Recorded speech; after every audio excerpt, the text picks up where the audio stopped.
Hey guys, and welcome to Captain Charlemagne's Models. I'm your Captain Charlemagne, so let's head over to the bench and see what we're doing for today's project. Hey guys, and welcome to the bench. So, if I'm sure some of you have noticed over the course of the last about 2 weeks, maybe 3 weeks, we've had small shorts going up about a certain warship. So this is that warship, the small project I've been having going on. This is the 1 in 350 3D printed USS Constellation CC-2 Lexington class battlecruiser. So, let's start off with a little bit of history. So, USS Constellation was a Lexington class battlecruiser originally conceived as far back as 1903. Although at the time it was more of a pre-dreadnought battleship. The design for the Lexington class went through many different changes over time, and till it eventually appears in the most common drawings that people see in late 1920s. That's why the class is often called a post-World War I battlecruiser. So there was originally going to be, I believe, 6 ships. Those being the Lexington, Constellation, Saratoga, Ranger, United States, and Constitution. Constellation was the second ship in the class, thus the whole designation of CC-2.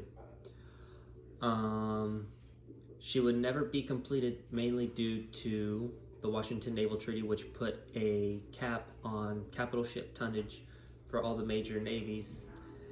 And,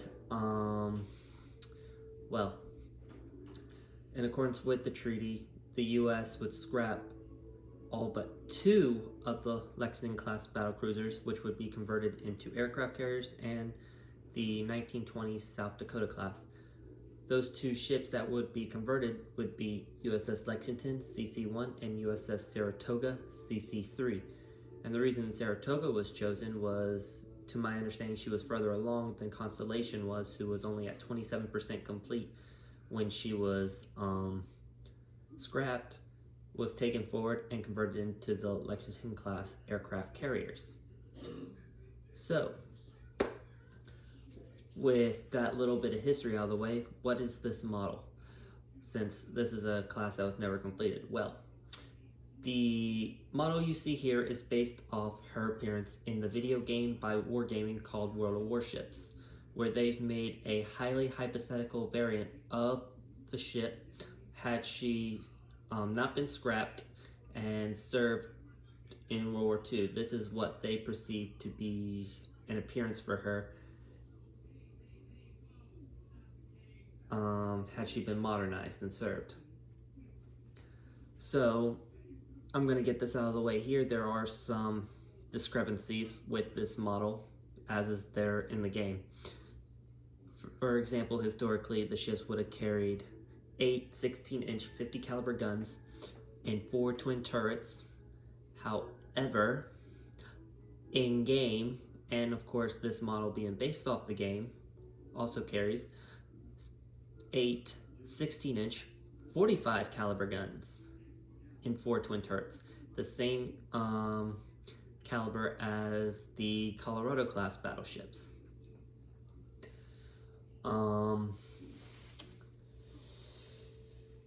another thing that there is some discrepancies in my opinion with is the torpedo tubes that are mounted on the aft of the ship. She carries 2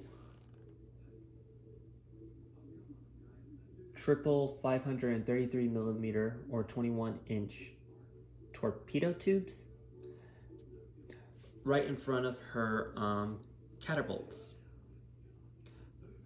And I just personally cannot see the US Navy equipping a capital ship with those on the rear. That's almost, if not more of a mistake in my opinion, than the whole amidships aircraft catapult launching system that was on many of the US cruisers. But that's my personal opinion. Anyway,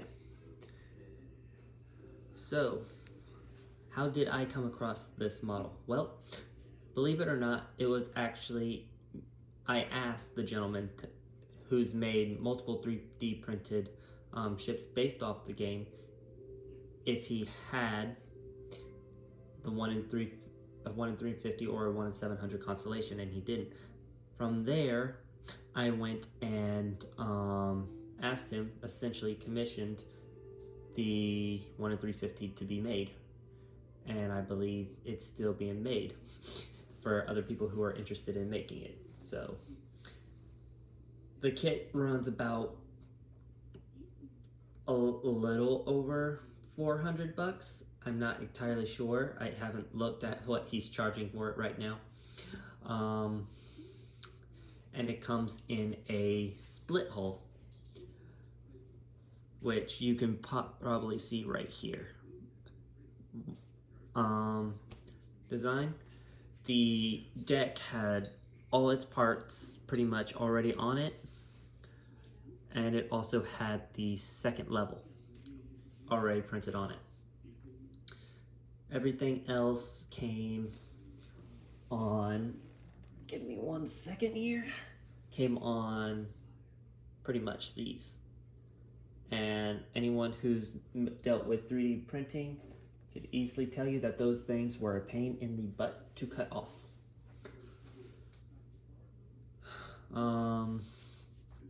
The kit is molded like that piece you saw there in, I'm not sure what it is, but it's almost like an orangish kind of, I want to say resin or plastic.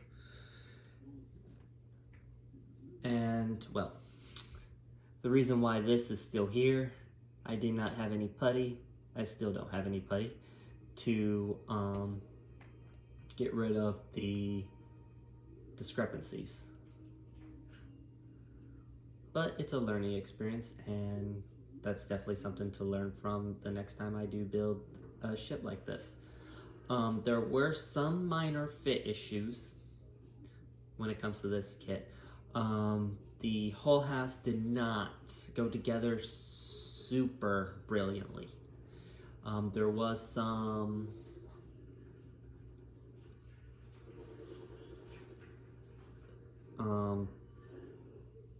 how to best describe this?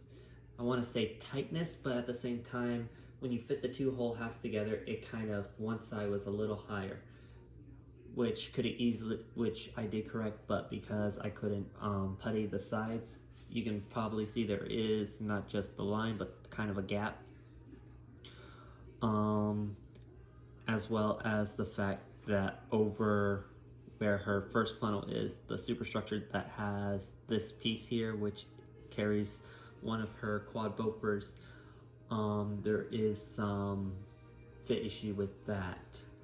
So there was those issues, but those are very minor issues in the sense that they could easily be corrected by any modeler. What are you getting into if you want to get this kit? Well, to be honest, there's some things missing with this kit. For example, as a 3D printed kit, it does not come with all the bells and whistles as most model kits. So you will be providing your own railings. Sadly, I do not have any railings at the moment, so I could not add any to mine.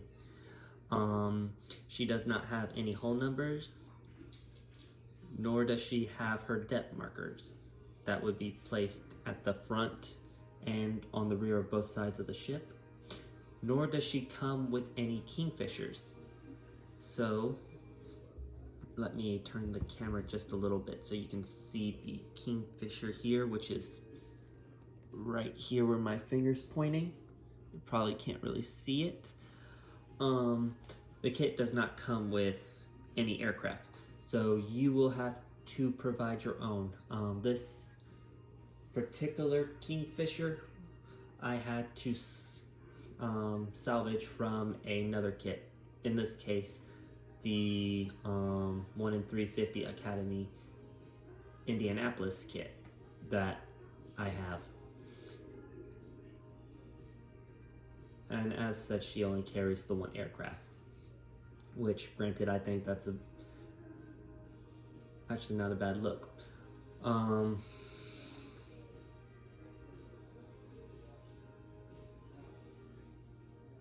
There has been some mention to me about her appearance. For example, most ships of this time period have bulges, torpedo bulges. Somewhat, I keep thinking that right here is the bulge, but I could be wrong, and that could just be the underwater side of the hull. So I cannot, in all good honesty, say that that is a bulge or not.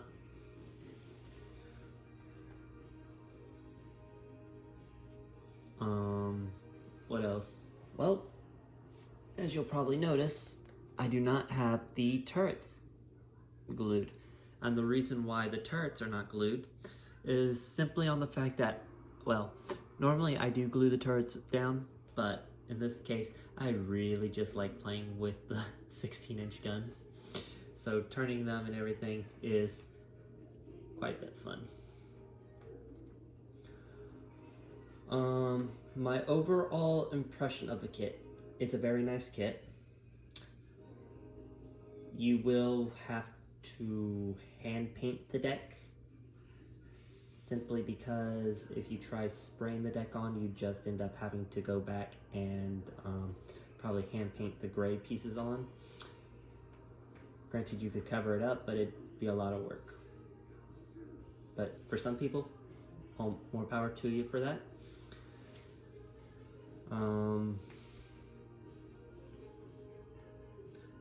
Overall, personally, I'd rate the kit from a scale of 1 to 10, 1 being terrible, 10 being superb. I give her, in my own personal opinion, a 8.5. I did try to, as you can probably see it on her hull does have a little bit what almost looks like rust and dirt. I tried to make her slightly more worn out, as if she had been seeing a lot of action. The paint scheme I went with is a not a 100% recreation of it, but my own attempt with what I had at the time of the Measure 22 scheme. I used pictures from the Iowa class to try and help me with this. I also used images of USS Wyoming, who, while it was a training ship, also had the Measure 22 scheme going for her as an example for this.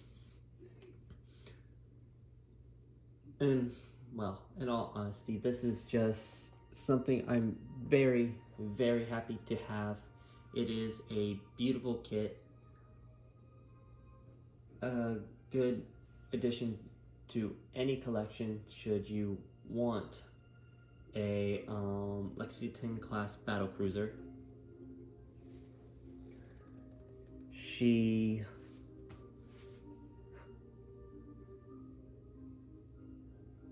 Yeah.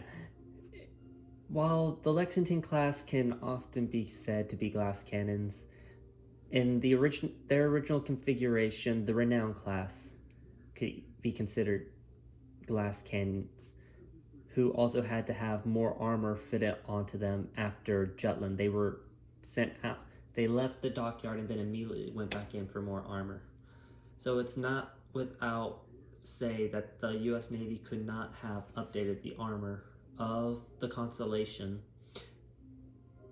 like the British did over the interwar with the Renown class. And I truly believe these ships could have been a menace, especially to the Congo class, which these ships were originally in their battlecruiser form conceived to counter.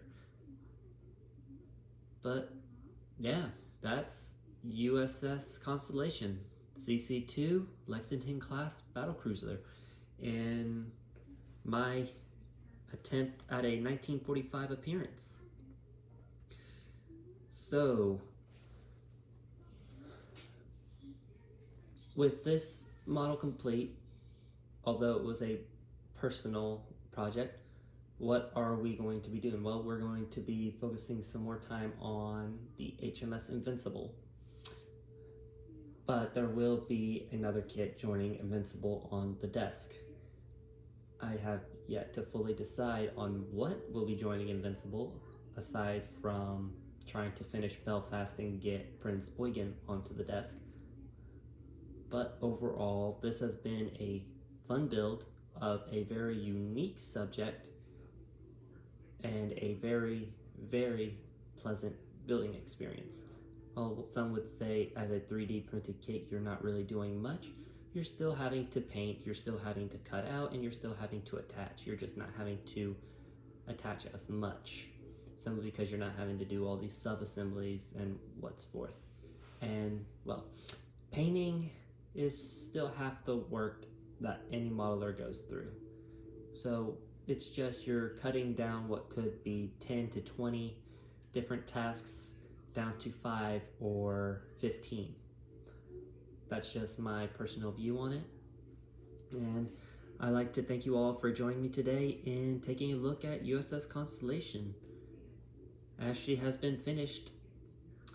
And, well,